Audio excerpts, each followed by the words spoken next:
So then, we are back with a more understandings from the Renewed Covenant, the Aramaic English translation of the Word. This translation is from the original manuscripts of the prophets of old, from the time of the prophets of Israel, giving us then the understanding of the time of the end, as per prophecies, so then we can understand what the Messiah spoke when he said that many at the end would be acting as during the time of Noah. Noah was there building the ark, and people were mocking around, and until the rains came and swept away the people, because they found not prepared. So then the Messiah spoke in many areas when he was completing the spring feast, and he indicated his people, the set apart, to make sure they would go around the world later and would form holy cities. So then we begin to understand our quest for the truth in Hebrews, the 11th chapter. Gives you then a bit of an idea what then Shaliach Shaul was speaking of. As we understand, Hebrews is for the Hebrews. Isn't that profound? So then, when you read Hebrews, you are reading then a section of the Codex responsible for the updates from the first service and the second service. That's why then when you hear the Messiah speaking with the people of the law and the scribes and the people, he said, whatsoever Moses told you to do and observe, these do and observe.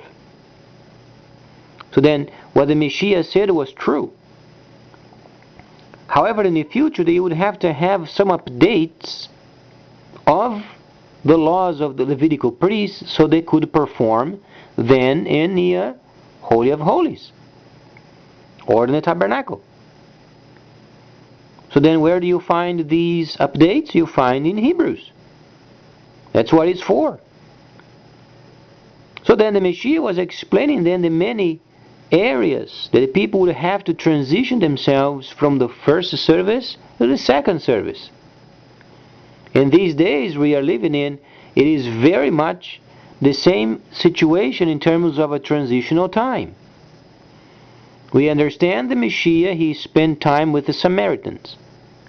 If we read the Gospels, then you find, while he was then completing the spring feast, he then, it was very unusual because the spring feast is related with the Hebraic feast. And Gentiles, they don't have much focus regarding the Hebraic feasts. They can be part of it, but the focus is what Yahweh has for the set apart or for the entire nation. However, the Messiah then, he spent time with the Samaritans, a couple of days. He was then revealing the scriptures, the Torah, and he gave them a couple of days, 1,000 years each. So then the rulership of the Gentiles, because Samaria was a Gentile country. So you have then the understanding of the holy city and the Gentile country. What he was saying is the Gentiles would have 2,000 years to rule the earth. So then, in terms of the divine was then 1,000 years, his people would give directives, and then the other 1,000 would be the time of deceit. We came out of the time of the deceit in 2009, or 6009, per the Creator's calendar. So then we are transitioning ourselves back to the truth. And where do we find the truth? Yeshayahu, the 61st chapter. Where you find then the refurbishment of the cities and also the city.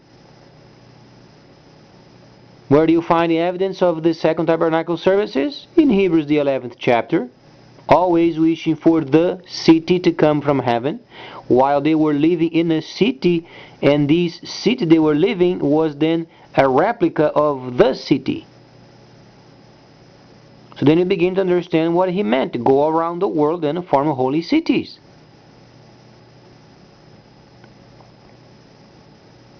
It doesn't push religion in anybody, does it? In fact, it doesn't. It's a very refreshing information and refreshes the soul, does it not? You don't compare yourself with the scripture, do you? You don't have the desire to manipulate the scripture, do you? No, you have a desire to share with other people. This is what the scriptures were intended for. So then, the Messiah was explaining to his people they would have to transition themselves from the first service to the second service. And then he find in Yeshayahu then 1:8 where then the first city is going to be at. In the land of Cush. Land of Cush is in northern Africa. So then he began to understand what it meant, a time of peace, a time of prosperity for a time, because it is related with rebuilding. Rebuilding is a sign of wealth, if you can understand what it means. In the Creator's viewpoint, it's a sign of wealth, because a person is then rebuilding. You get materials, you get resources, you begin to rebuild. It's a form of wealth. So then, the cities then, they start coming up. The first city we know is in the land of Cush. And then, the harmony of the time of Shimon or Solomon then is returning. Because during the time of Solomon, it was the first time the earth ever experienced a heavenly harmony. The city of God. So it's a reference point. Then the route from Cush up north must be established. And then comes Zechariah, the 8th chapter, where then the Gentiles would get a hold of the garment of the Hebrew while they are in transit. Try to understand. What's going on is then a refreshment of first the holy city during the time of Shimon or Solomon. Then comes the second tabernacle services, because then the land of Cush and the tabernacle over there, or the holy city over there, is related with the second tabernacle services. So you have to have both. And then the Hebraic people, they are going to start making their travels, because this is precisely what Shaliach Shaul did. But rather than teaching the people as then the mandated or dispensation of the Ruach HaKodesh, they are going to simply be teaching around. And while the city is being prepared, they are going to go up and down, and make sure then they would maintain the feasts. What did Shaliach Shaul do? He was amongst the many nations of Asia, did he not? However, if you find any Acts, but then Shaliach Shaul wanted to spend the feast in Jerusalem. Was it not? So he was making preparations then to go up. Why do you think then the Hebrews, they're going to get a hold of their garments, because they're going to be teaching then the Gentiles while they are on their way up to go to the feast? Then you begin to link up then the returning of the anointing, the returning of those harmonies. It's fairly simple. Then when the first city is established then and closed, then they're going to be teaching. They're going to teach another group. So this group then they go out and they form another holy city. Then they establish another route from the other city and Jerusalem. This is precisely what Shaul the Shaliach was doing. He was going in circle, and then there was a town over there, a town over there, a town over there, a town over there. The meaning of those towns were holy cities, not the physical location. Try to understand. What Shaul was doing, gathering his people and clustering them, was then signifying a holy city. The holy city wasn't yet put together, but he was transitioning them in order for them to be in the holy city. Became holy cities. So while he was going then in Asia Minor amongst those countries, he was establishing then holy cities. However, the first true holy city was then during the time of Yohanan, some 70 years later, when the first perfect replica of the city of God was then built was then Yohanan. From then on, many cities of the time of Yohanan,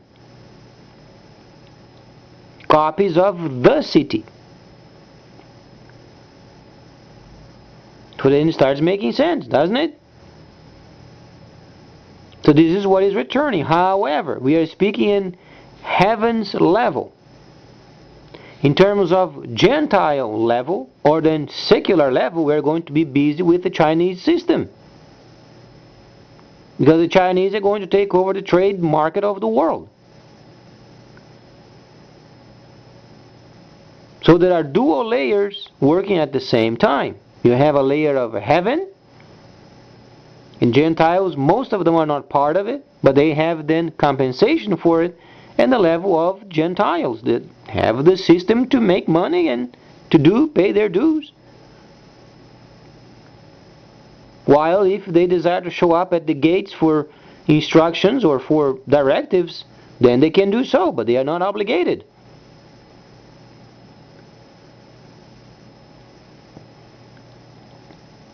People must understand the holy cities are there for convenience. They are not there to obligate you. Whatsoever you understand of Scripture trying to manipulate, that's from the 1,000 years of Satan's rule. That's why people, they always compare themselves with the Scripture and they can never measure up. Because Satan had put together this junky idea. But when the truth returns, then you understand it's there. You can go if you want, but you're not bound to go over there.